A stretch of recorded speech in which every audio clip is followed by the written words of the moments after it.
Hello guys, नमस्ते। मेरा नाम स्वाति है और मैं मुरादाबाद में रहती हूँ। तो जिस टाइम मैं ऑफ़िस से आने के बाद मैं लग गई घर के कामों में। पहले तो मैं काम करके ही आई ऑफ़िस में, उसके बाद फिर मेरा बहुत सारा काम हो गया घर में।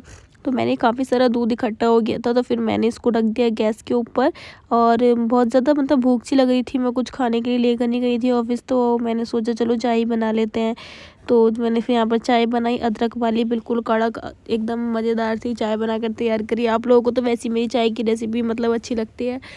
उसके बाद भैया ले आए थे बन, तो मैंने बन मलाई से खाए। उसके बाद मैंने लिया आधा कटोरी सिरका और आधा कटोरी पानी, उसको दूध के अंदर थोड़ा थोड़ा डाला और उसको अच्छी तरीके से मैं चलाती रही ताकि अच्छी तरीके से दूध फटे। और दूध के अंदर विनेगर कभी भी डायरेक्टली नहीं डालना चाहिए। अगर आप डायरेक्टली डाल दोगे तो पनीर बहुत ज़्यादा केड़ा केड़ा बन के तैयार होगा, सॉफ्ट बिल्कुल नहीं बनेगा। तो यहाँ पर हमारी चाय भी बन के तैयार हो गई थी और यहाँ साइड में हमारा पनीर भी फट गया था। तो देखा आपने, मैं बिल्कुल मल्टी टैलेंटेड हूँ। हमारे यहाँ 3 चूल्हे हैं, मतलब एक गैस के अंदर 3 चूल्हे, मैं तीनों पे ही काम कर लेती हूँ। इससे काम भी जल्दी हो जाता है। उसके बाद फिर मैंने खाए थे बंद मलाई चाय, बहुत ज़्यादा टेस्टी लगती है मुझे। उसके बाद मैंने भैया को दे दी थी। फिर चाय वाय पीने के बाद जब मैं रसोई में आई, तो रसोई में जब तक देखा तो पनीर अच्छे तरीके से सेट हो गया था। तो अभी आपको दिखा था ना, पनीर के अंदर थोड़ा थोड़ा सा ब्लैक था। वो ब्लैक मतलब वैसा नहीं होता है, उसमें गंदगी कुछ नहीं होती है, ये मलाई होती है। जैसे दूध हमारा काफ़ी दिन का हो जाता है ना, 2-3 दिन का एक भगोने के अंदर, तो फिर उसी में ना मतलब मलाई नीचे लगने लगती है। तो वही मलाई एक जो छूट गई है। तो इसको तो हमें घर के लिए बनाना है, तो हम इसको फेंकते नहीं है निकाल करके। तो मैंने एक कपड़े के अंदर, जैसे कि मैं आप लोगों को बताती हूँ कि मैं हर बार एक कपड़ा है मैंने बना रखा है पनीर छानने का, तो मैंने उसमें सारे पनीर को निकाल लिया है। अब मैं इसको टंकी के नीचे अच्छी तरीके से धो लूँगी कि जितना मैंने इसके अंदर विनेगर डाला है उसकी जो खटानपन है, मुझे जो खट्टापन है, वो सारा इसके अंदर से निकल जाए। तो चलिएगा, मैंने इसका सारा पानी निकाल दिया है। थोड़ा सा तो हाथ से स्क्वीज़ करके निकाल देंगे, बाकी हम इसके ऊपर भारी चीज़ रखेंगे ही रखेंगे। तो मेरे पास ना बहुत सारे कमेंट आ रहे थे कि दीदी हमारा पनीर टूट गया और हलवा हो गया और ऐसा हो गया वैसा हो गया। तो वो आप लोगों का इसलिए हो जाता है क्योंकि आप ना पनीर के ऊपर कोई भारी चीज़ नहीं रखते होगे, मतलब हल्के रख देते होगे, आपको लगता होगा पनीर जम जाएगा, पर ऐसा कुछ नहीं होता है। तो मैंने इसके ऊपर रख दिया पत्थर का चकला जो होता है वो रख दिया, और पूरा एक कुकर भर के पानी रख दिया है ताकि ये बिल्कुल अच्छी तरीके से सेट हो। जिस भगोने में मैंने पनीर फाड़ा था उस भगोने को अब धोने की बारी आ गई है। वो काफ़ी ज़्यादा गंदा हो गया था, मतलब दूध काफ़ी ज़्यादा चिपक गया था। और मुझे सुबह का दूध भी रखा था, वो भी पकाना था। मैं सुबह पका कर नहीं जा पाई थी क्योंकि मुझे ऑफिस जल्दी गई थी, तो इसलिए।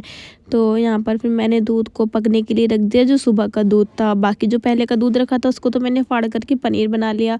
बाकी सुबह का दूध मैंने भगोना साफ़ करके उसमें पकने के लिए रख दिया। फिर शाम को हो गई थी गाय धोने की तैयारी, क्योंकि 5 बजे तो मैं ऑफिस से ही आ पाती हूँ। उसके बाद फिर गाय वाय धोवाई थी मैंने। यहाँ पर मैंने दूध रख दिया था पकने के लिए। उसके बाद मैंने जो गाय वाले भैया आते हैं ना हमारे यहाँ धोने के लिए गाय को, तो उनको फिर मैंने पानी दिया भर के बाल्टी में। उसके बाद फिर हमने अपनी गाय को दुबवाया। बाकी तो हमारा ये दूध पक ही चुका था मोस्टली। मैंने सारे दूध को अच्छी तरीके से चला चला के इसको पका लिया। देखो अच्छी तरीके से उबलने लगा है, मैं इसी तरीके से इसको चला करके पकाऊंगी उबलने के बाद भी।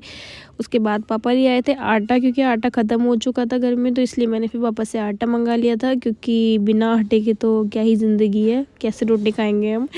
तो यहाँ पर फिर मैंने पापा से आटा लुटवा लिया था। फिर उसके बाद मैं थोड़ा सा अपनी जन्नों के साथ खेली थी।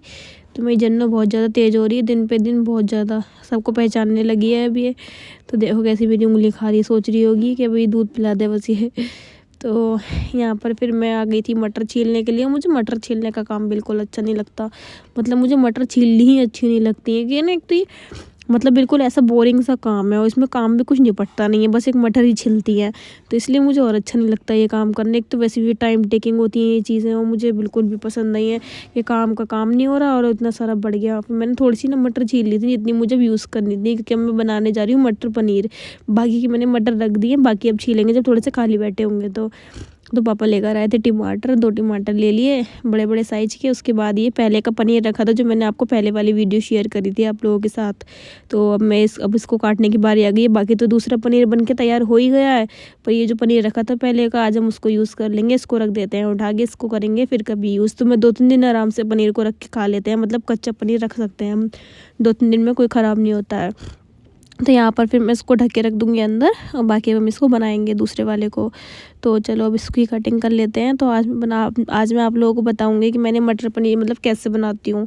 आज मैं नॉर्मल सा मटर पनीर बनाऊंगी। एक रेसिपी तो मैंने अपने स्वाति की देसी रसोई चैनल पर डाली थी, वैसे बनाती हूँ मटर पनीर, पर आज सोचा कुछ आज हट के बनाती हूँ मटर पनीर। तो यहाँ पर फिर मैंने मटर को अच्छी तरीके से धो लिया था, कढ़ाई के अंदर डाल दिया तेल, और इसको हमने एक ट्यूब्स में कट कर लिया है पनीर को, और अब इसको हम तल लेंगे।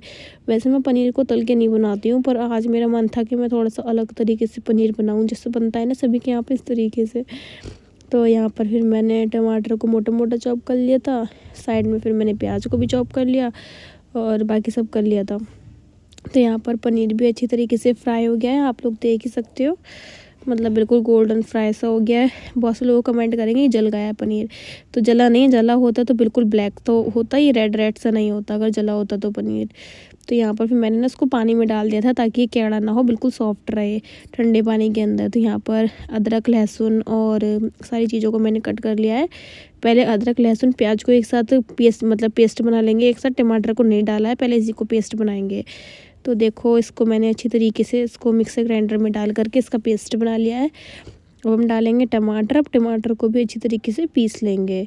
तो यहाँ पर टमाटर को भी मिक्सर ग्राइंडर में अच्छी तरीके से पीस लेंगे।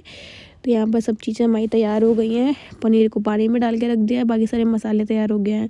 और कढ़ाई को गर्म होने रख दिया था, जीरा तेज़पत्ता लौंग इलायची और ये दालचीनी डाल करके इसको थोड़ा सा भून लेंगे।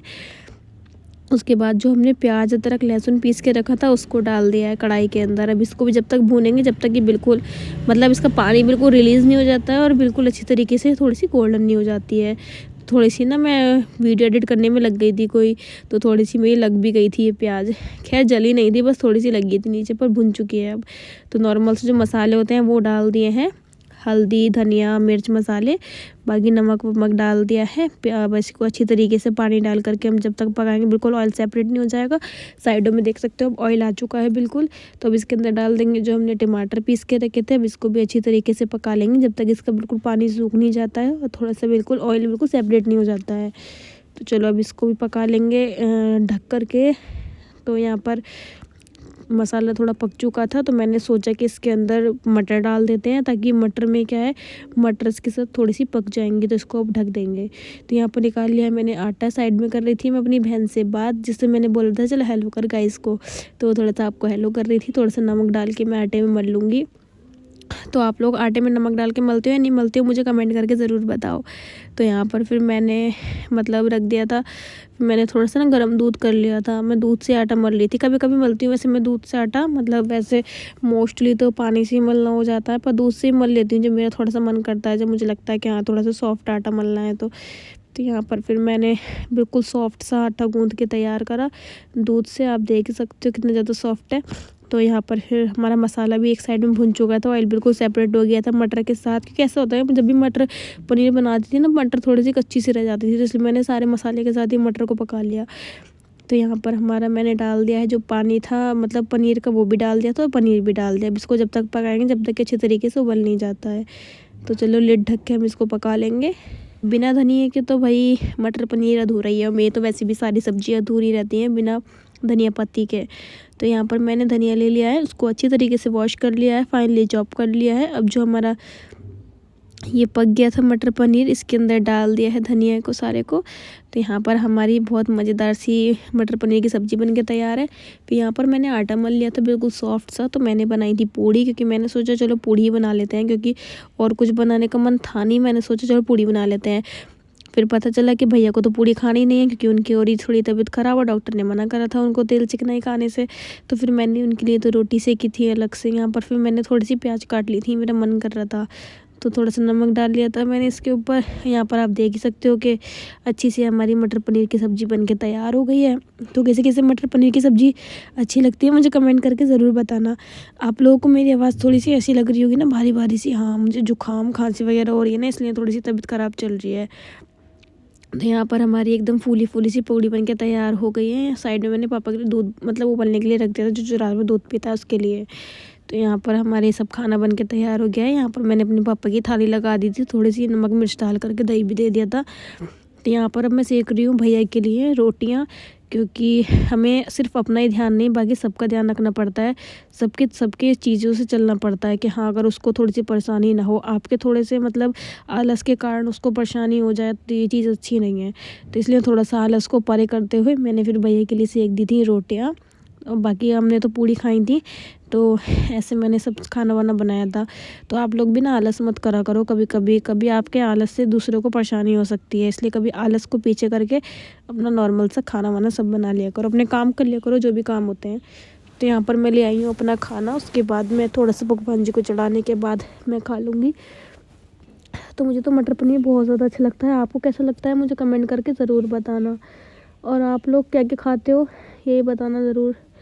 फिर उसके बाद फिर मामा ना दही बल्ले लेकर आए थे, तो उसके बाद फिर मैंने सोचा चलो दही बल्ले खा लिए जाएँ। अब पापा तो एक बार खाना खाने के बाद रात में कुछ खाते नहीं हैं, पर मेरे को था कि कुछ मीठा खा लेती हूँ, तो फिर मैंने उसके बाद दही बल्ले खाए। मेरा मन कर रहा था, मुझे अच्छे भी लगते हैं। यहाँ साइड में पापा के लिए दूध उधर कर दिया था। यहाँ पर हमारे दही बल्ले भी बिल्कुल फूल चुके थे, गर्म पानी में मैंने डाल दिए थे। उसके बाद निकाल करके मैंने ठंडे पानी में डाल दिया। अब इसको फोड़ करके निकाल लेंगे प्लेट के अंदर, और फिर इसके ऊपर दही जो चटनी जो है वो डाल लेंगे। चटनी तो मुझे बहुत अच्छी लगती है मामा के हाथ की। उसके बाद नमक मिर्च डाल दिया। यहाँ पर तैयार है हमारी चाट बन के, मतलब दही भल्ले की चाट बन के, मुझे बहुत ज़्यादा टेस्टी लगती है। उसके बाद मैंने मेरी अपनी बहन को खिलाई थी। तो आपको ये मेरा व्लॉग कैसा लगा मुझे कमेंट करके ज़रूर बताना।